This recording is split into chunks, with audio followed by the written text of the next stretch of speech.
She came from Kansas with a sound that shook, or should I say rocked, contemporary Christian music in the late 1990s. Breathtaking in her honesty, at times raucous, hell-bent, she said, on pounding her guitar into splinters. At other times serene, singing with the simple joy and simple faith of a new believer. A fresh, strong female voice in an industry that had fixed ideas about a woman's place in society. Jennifer Knapp challenged those conventions and carved out her own space, eventually, outside the insular world of Christian music. Today she's out, proud, and sometimes loud, writing and performing for a new generation of fans, with songs that speak to the joys and trials of modern life, of love, longing, loss, and a recurring theme for Knapp, freedom. In my blood, the sun of the Kansas sky. Turn the flint hills gold and burn them dry. Oh, the roads I had to take to make good my escape. I'm David Hunt. Jennifer Knapp isn't in Kansas anymore. At the height of her success as a Christian rocker, she found the pressures and pace too much for her sanity or her soul. In 2002, she packed up her guitars and moved to Oz, Australia, to clear her head and nourish her heart. She found the courage to return to the United States 7 years later. Still a rocker, still a Christian, but no longer part of the contemporary Christian music scene. In 2010, she released a new studio album titled Letting Go, and let the world know that she's a proud lesbian. You've been around my neck so burdensome. You say I've changed, you rue what I've become. Oh, the bones I've had to break to fit into your perfect space. Today, Knapp lives in Nashville, America's legendary home of country music, with her longtime partner. She's an author, speaker, and founder of Inside Out Faith, a nonprofit organization dedicated to advocating for LGBTQ+ rights within faith communities. Knapp is about to begin a 3-month tour of 32 cities across the U.S., but took time from a busy schedule to talk with me about her music, her faith, and Kansas. Our conversation got off to a rocky start. The 90s was an exciting time for Christian music. Oh, you're already dating me. Thanks, David. It's lovely. I didn't mean to interrupt you, but it just totally cracks me up. I love the 90s, so. What I was trying to say, without making it seem like ancient history, is that a lot of new groups emerged in contemporary Christian music in the 1990s. Groups that sounded more like Pearl Jam than Debbie Boone. Groups like Jars of Clay, Caedmon's Call, and Third Day. Then there was Jennifer Knapp with her debut studio album, Kansas. Nobody had heard anything quite like it before on the Christian music scene. When she first toured in 1998, she opened for 2 popular, all-male groups, Audio Adrenaline and DC Talk. Nearly every night for 4 months, Knapp recalled in her 2014 book, Facing the Music, I had to walk out onto a huge, dimly lit stage in front of over 1,000 amped-up, mostly teenage, Christian music fans. All of them were there to have their heads blown off. And that's what she did.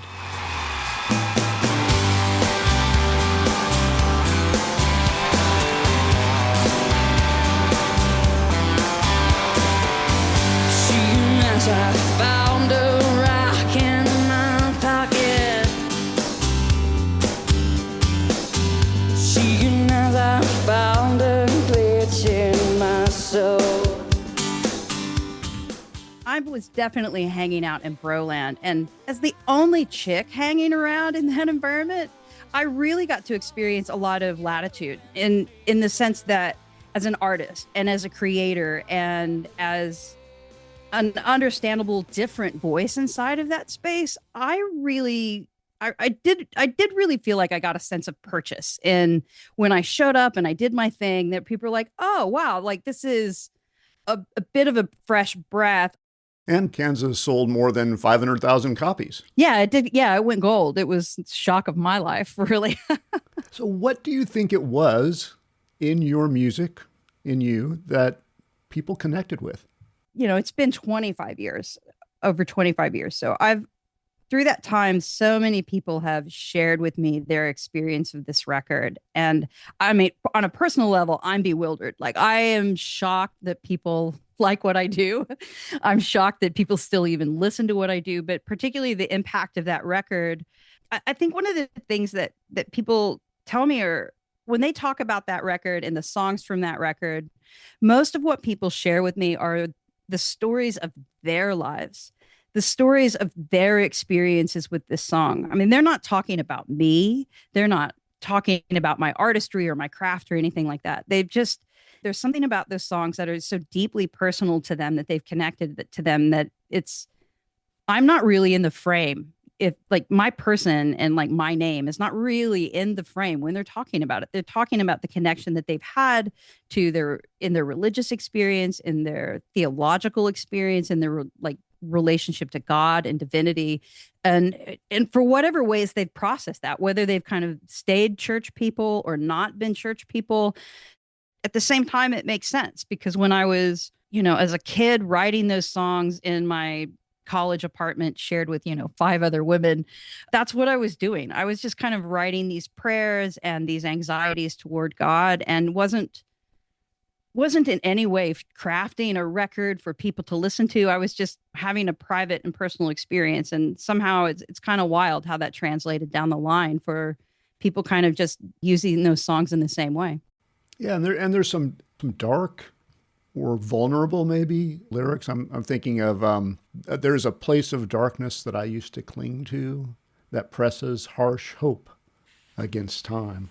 Very poetic, but very like a vulnerable place, I think. And maybe that's what people were responding to. There's a place in the darkness that I used to cling to. It presses harsh hope against time. In the absence of martyrs, there's the presence of thieves who only want to rob you blind. They steal away. The writing in that space was a couple of years after I had, in air quotes, converted to Christianity. In the evangelical context, a lot of people, make a confession, get saved, right? And make Jesus your savior. So I went through that process in and around a lot of evangelical peers that I had when I was in college. And even though I'd grown up with religion and gone to church like at Christmases and didn't really have an aversion to church, and Christianity was part of my life and part of the fabric of everywhere that I grew up. But this new kind of concerted thing was a real contrast in a new experience of trying to kind of make sense of what all of this meant when you get in and around and near a religious environment that says, put away the old, put on the new, and you're a sinner, so you need to not be a bad person. And, you're essentially a bad person before you know Jesus, and you won't be when you become a good person after you find Jesus. And that narrative, while I think it's somewhat makes sense in a very simplistic point of view, life is complex. It's messy, and we're not always good, and we're not always necessarily bad either. Like when we're not really focused in on our Christian experience. But it was for me as a young adult trying to kind of process that complicated blend of going, wow, I really genuinely do want to have a deep, meaningful, spiritual life. There was something inside of the Christian tradition that made sense to me. And it was very beautiful and very poetic to me. I mean, the idea that God saw me and would be caring to me and be a father was an appealing motif to me.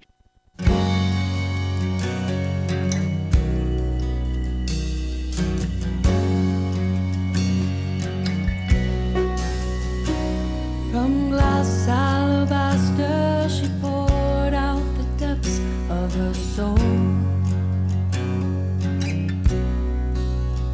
Oh, full of Christ.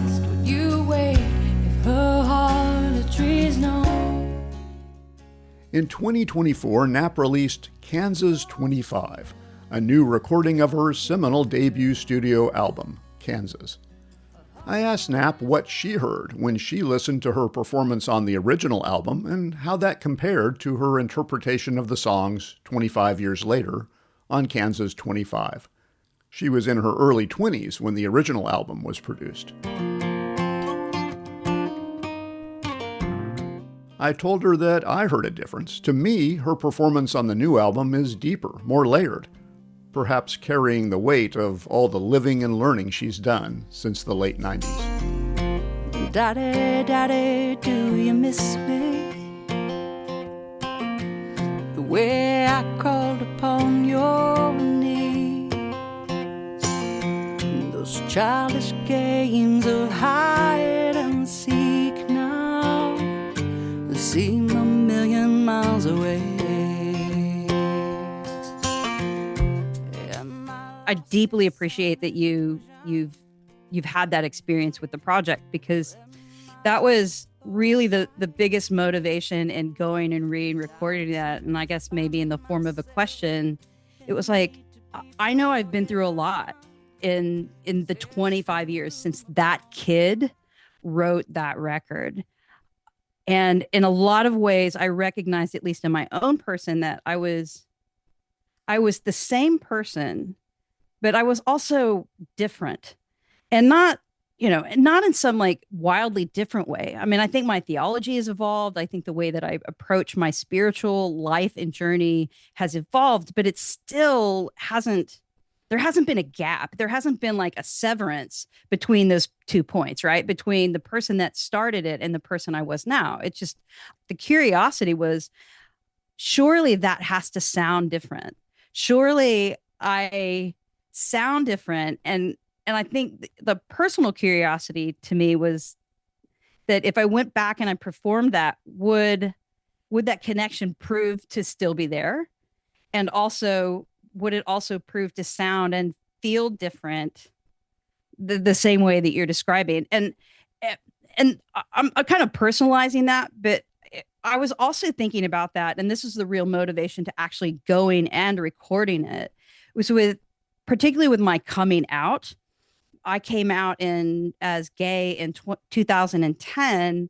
And at that point, part of the argument was like, being gay and being a person of faith, particularly inside of evangelical communities, was often equated with, by some of the conservative gatekeepers, as a loss of faith, like an absolute failure. And I'm like, that's wildly not true. We're all out here demonstrating that, right? These audiences of people who've had like these, whether it's coming out and being gay or a divorce or just some critical moment of, I don't believe in heaven or hell anymore, or I don't believe that the Bible is infallible, or all these kind of little nuances inside of the religious experiences that sometimes make us feel like we have to be disconnected if we're having those thoughts or those experiences. And with this record, I was meeting so many people who've gone through that experience and saying, weirdly, this music it means something different to me now than it did when I was 20. Kind of at the end of the day, I'm like, all right, well, we're all a little bit different. We're all a little bit older, grayer. I wonder if that will be reflected in the performance of the music. And for the gift that it was when we were in our youth, wondering if there was a possible reboot that we could see that would demonstrate some kind of vision of that. And wildly, I think the record has done that. I mean, my relationship with these songs is different. I perform them differently than I did when I was 20 years old. I think about the waves of time, how they roll across my shoulders, thinking no clock is gonna get the best of me. Minutes threaten through the years to cover wrinkles with my tears across the face with straining eyes to see. When I was in the studio, for example, and singing these songs and having to go back, there were some days where I was in the studio and talking about the girl who wrote them, like literally in third person. I'm like, oh, she was so young. Oh, She had so much energy. She had so much to say in this anxiety. And part of me laughing at her with good, appreciative joy and grace to be able to go, she was earnest. That was the thing I loved about her, that she was earnest, even though, when we go out with big hair from the 80s or, the opening and me making fun of the 90s and feeling dated and old, to be really joyful of who we are in our journey means being able to looking back and appreciating those moments, even though they might be embarrassing to the hairstyle that we chose or what we were believing or what we were, into at that time, to be genuinely in love with the person of who we are and what they were kind of looking for at the time. And to know that that actually does make a mark in the person that you are today, because that is you. That really still is you. And that part of you is really important to appreciate why they were there and how they were having and living that experience at the time. And it's not often as an artist, I think, one gets the experience to go back. I don't know too many people who have gone back and re-recorded a record, particularly when it has the kinds of meanings that these songs had. It was intimidating to do, to have to meet that young girl, but also I think humbling as a fully grown adult over 50 now to say, listen, she was a pretty good egg and she led you here to a place that you're pretty happy with. So give her a little bit of slack and love her in some ways. I think sometimes that I didn't always appreciate had I not been through that experience of kind of revisiting that. Okay, well, one thing I can tell you about the Jennifer Knapp of the late 90s, early 2000s versus today's Jennifer Knapp is she was cranking out these albums like boom, boom, boom, 3 albums in 3 or 4 years. And now you're at a little more, let's call it a reasonable schedule. That must have been a whirlwind. I read that you had toured like 250 days in 1 year or something, plus you were putting out the albums. Did it feel like success, or did it feel like the world was just out of control, or what was that feeling? Yeah, it certainly didn't feel like success. But you're right. I was on the road a lot. I remember my second record, like I was kind of actively songwriting kind of throughout, just as life rolled along. But in particular, I remember the last record I released with Goatee Records was a record called The Way I Am. I think it released in 2001, which was only the next year after I'd released my second record, which was in 2000. I believe those are the stamps on the recordings.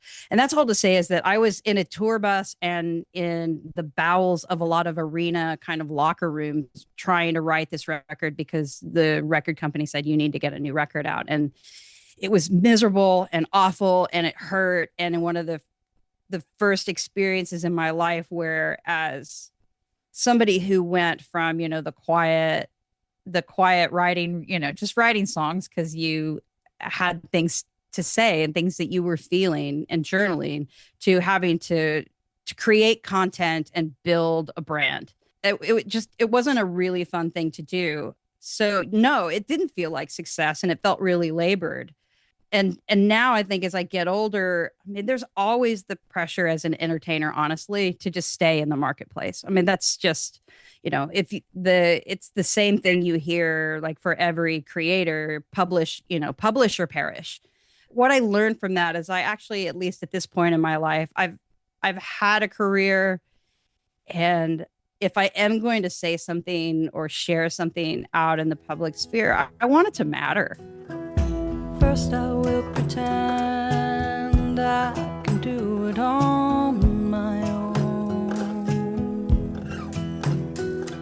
that I don't need your help this time. I'll convince you I am good alone. But don't believe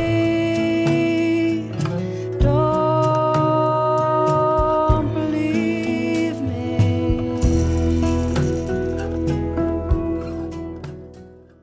You're listening to This Way Out, the international LGBTQ radio magazine.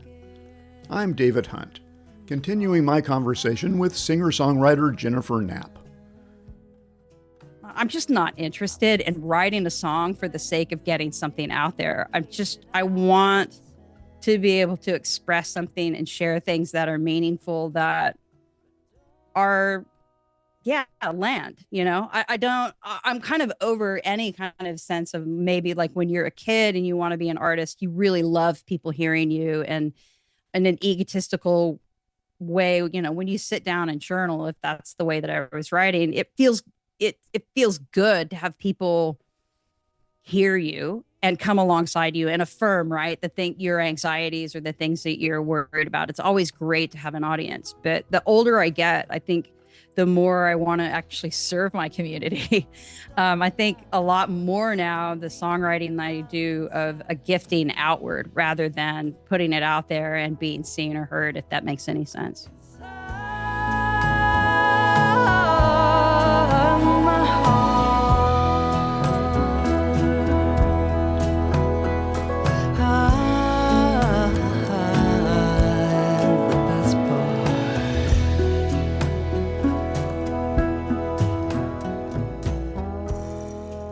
The newer albums, there's a lot about sort of personal people-to-people type relationships and the struggles of loving and living with somebody. But let's just say they're less overtly religious. As an artist, it's been really liberating to be able to continue to write without feeling like I have to uphold specifically Christianity, like I'm servicing Christianity, but rather to have what most of us experience in our daily lives is like, what is it like to live? Like, at the end of the day, art to me at its finest reflects who we are and what we're experiencing. And it's not always about making a commentary or leading you to a particular destination. It's just an insight into that day and a moment in time. And the anxieties of the day, or the joy or the love of the day. And to be able to be outside of contemporary Christian music, which, it's been over 20 years, ironically, since I've been there. I think obviously because there is a spiritual side to me that comes out in my work, and I'm happy to share it, but I'm not interested in necessarily trying to kind of convince anyone that they need to have a religious journey. So that gives me an opportunity to kind of play with the depth of that spirituality in other relationships. So I love that. I really enjoy being able to do that. And I've got a song about my grandfather. I got a song about my dad. And it's a thing that's reflected in my work that I've been really grateful to be able to know that I can still bring the spiritual side of it in that without offending people, and that I've still got people connected to it in a way that's been, I don't know, earnest. And it keeps me kind of coming back to exploring that art form and being able to participate with it. Yeah, and you sort of anticipated one of my questions, which was, if I was writing music, which I don't, I would want to have something figured out and then share it with people. But I get the sense in a lot of your songs that you haven't figured out the answer, that you're sort of exploring it and bringing me along for the ride. And I don't know if I like that sometimes. Some of these I got kind of teary on some of these because I'm like, oh, that's sad. I love it. I love it when I can make a grown man cry. Like that's a pinnacle, really. But I appreciate that. I mean, I think part of it, there's a real theme to even the advocacy work that I do when I'm talking, and I do a lot of advocacy in LGBTQ plus faith environments and going into Christian environments and really talking about the hospitality and the re-gifting of the voice of queer folk inside of their faith communities. I do a lot of that, but so there's like a practical component to what I'm about to say. But there's also one in my art where my experience through contemporary Christian music and as an artist, oftentimes like creating music, right? With you write the song and hope that your listener has arrived at a destination or a way of thinking or an experience that you set out for them. To me, borders on propaganda. So I don't like giving people the answers. I've already been here talking, right? I have plenty to say and plenty of my own opinions, but I am curious about what it means when any of us are able to actually talk about our own experience rather than me trying to influencing you and and what you think. What I would rather be a part of is the opportunity to take the time to experience that depth, to be able to notice the moments when that is happening, and when it is possible for us to be able to say, hey, this moment in time was significant, and I would like to learn. I would like to be able to delve into that more. I'd like a moment to be able to sit with that, or I'd like to have a way of staying connected to the memory of this moment. And that's what music can do. And that's what I really love being able to do.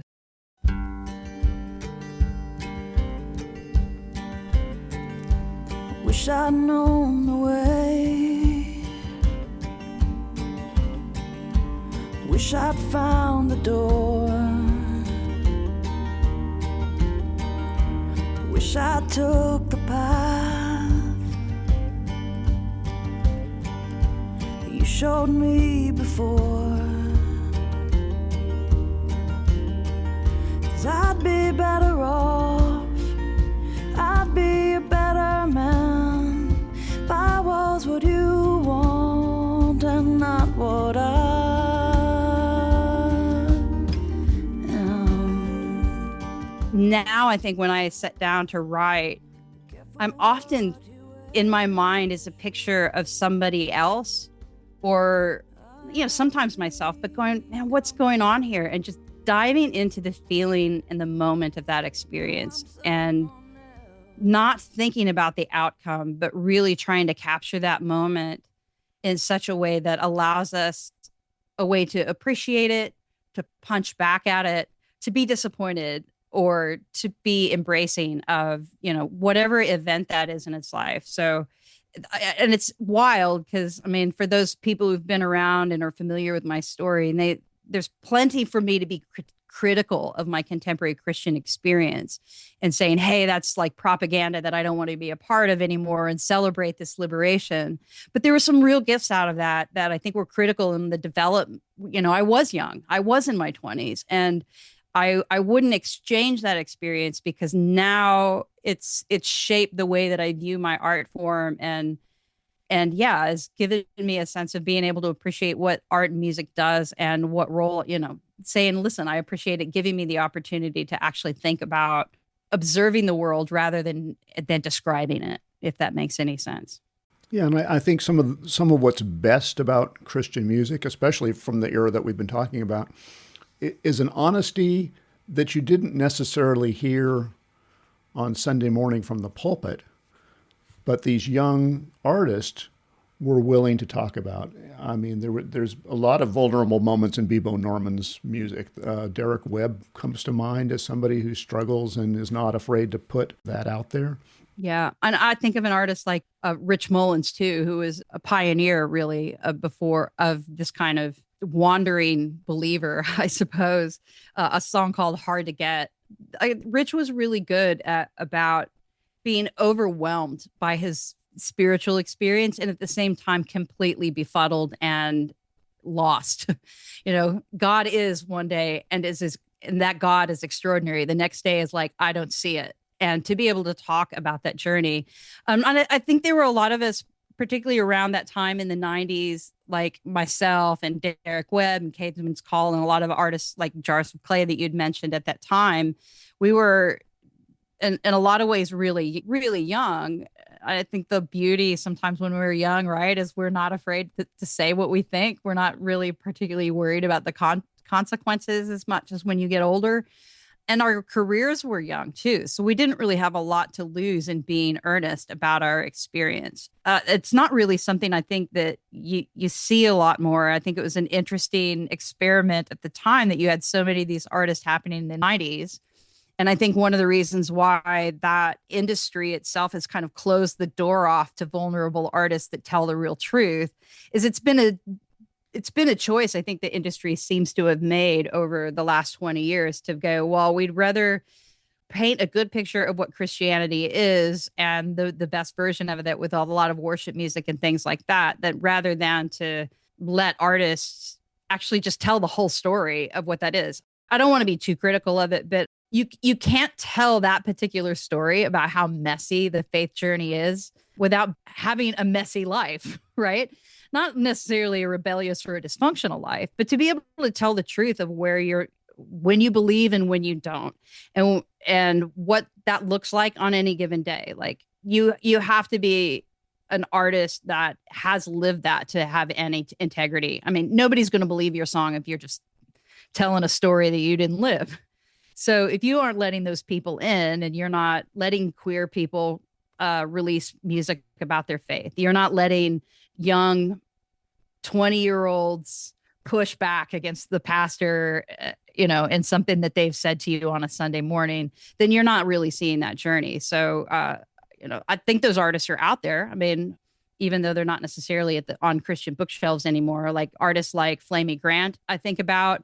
If you've not heard of her, a drag queen who is like caught in between this pre-evangelical life that really did mean something, and also willing to, not afraid to speak truth to power. Same thing with another artist called Semler, former PK, queer person who's out, writing incredibly effective and earnest music about their faith experience, and not necessarily concerned about offending God. I mean, I think by all accounts, all three of us would probably sit here and say we're not worried about God's ability to handle anything that we can throw at them. So that's one of the things I've appreciated about over the arc of time, and I think is kind of symbolic of what happened in the 90s. And some of those they opened Pandora's box, let the young kids do their thing, and they went, oh wow, that's really shows the way Christianity really is, and they shut the box.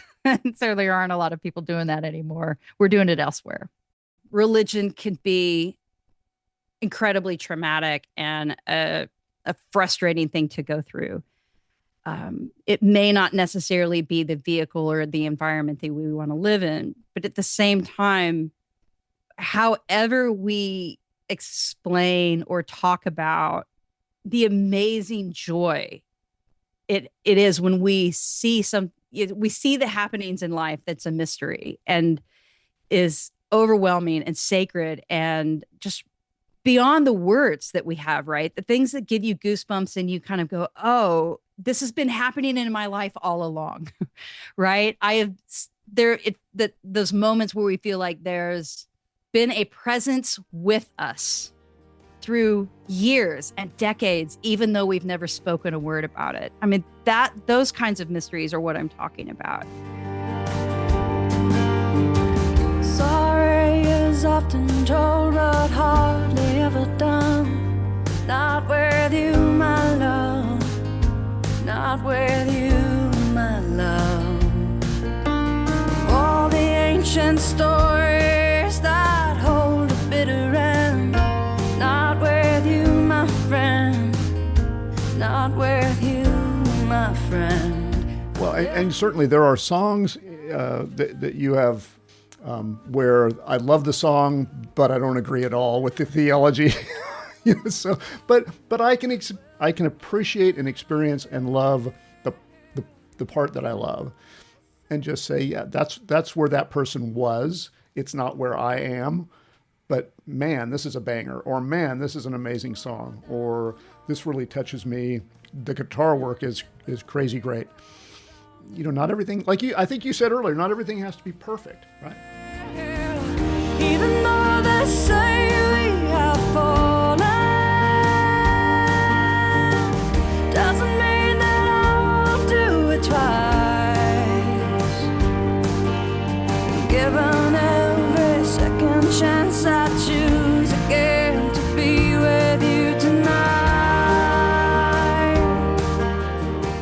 No, and I think it's, for that day and time, right? Like at the end of the day, any songwriter pretty much writes the song on that day. I mean, sure, you might have worked on it 6 months or a year, I don't know. But at some point in time, like when, I guess if you think about it in a life timeline, like when you write a song, that song is only up to the experiences you've had on that day. And when you put your pen down and said the song is finished, it doesn't, every minute after you put your pen down, life is going on.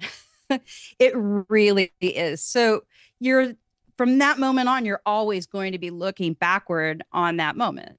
So I think it says it's reflective of our experiences and an ongoing journey. And if I can keep some threads, there's some songs I'm absolutely completely severed with. Like, I don't want to play it anymore. I feel disconnected from it. I think there are some, there's some of the songs that aren't on my playlist anymore just because I'm like, man, I am genuinely not there. When I was re-recording Kansas, when I was singing Romans, it's this, the chorus goes, I don't have to be condemned. Jesus saved me from the laws of sin. Like, I sang the song, but I just cringed singing those words. I would never say or talk about the redemptive, loving, compassionate thing in such evangelical terms anymore. I just wouldn't do it. In fact, I would work really hard to find another way to say that. So it makes it really difficult for me to want to play and perform that song and repeat that language.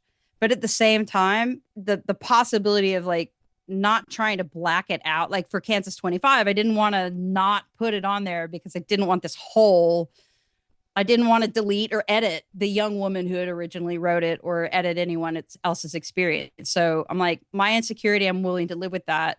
I really am still open to the idea of liberation. I really think that there are these windows for every human being to be able to find hope in who they are and who they want to be, to not necessarily be offended by the metaphor in particular. And that's kind of a weird lesson I learned even in my faith tradition. Like, I don't necessarily think that everybody has to ascribe to the path that I've walked and the fact that I persist with, a Christian tradition. But yeah, I mean, we're always making adjustments in there and trying to find, I think, the story that anyone tells us is really the challenge that any of us have when we're listening, going, hey, how are we alike? How are we alike, and what are you hearing that I didn't hear? Is always a moment, I think, sometimes that anyone who's telling a story, whether we're just having coffee with a friend or listening to somebody else's art or song, is always an opportunity to do that. What does the future hold for Jennifer Knapp? Yeah, well, I'm actually pretty much not going to be home all of this fall. Starting in September, I'm out on the road all through the Midwest and the West Coast.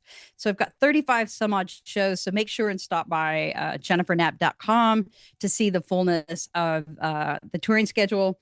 And I'm also really excited because I just pieced together a little 5-song EP called Resonant. So I actually haven't, at the moment that you and I are talking, I actually haven't announced it to the public, but I've got a small recording that's coming out of just some of my favorite songwriters who have been inspiring to me. Tracy Chapman, Patty Griffin, Lucinda Williams, Mary Chapin Carpenter, and an Australian folk artist by the name of Paul Kelly. I did it with a producer, Matt Odemark from Jars of Clay. So we just popped in together and did this fun little thing. So I'll be performing those out on the tour.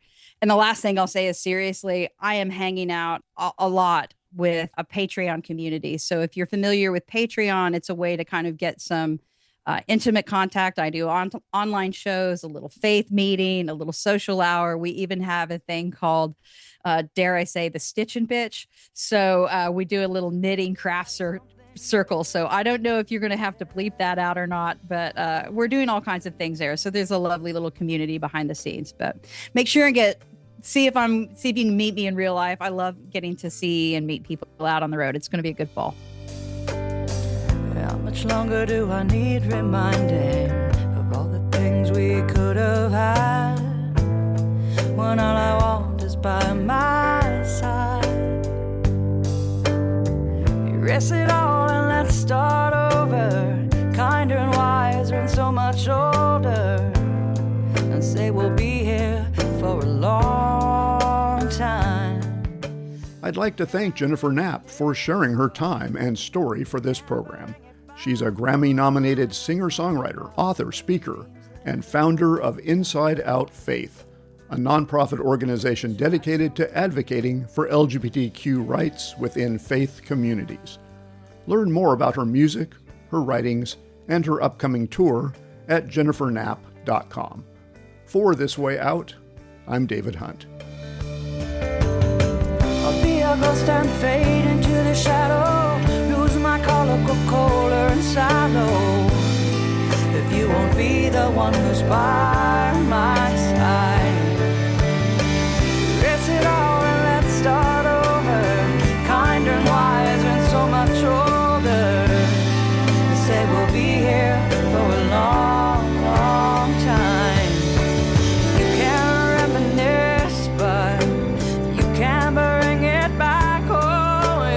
find our dreams littered on the path. Try something new. Try something new. Try something new.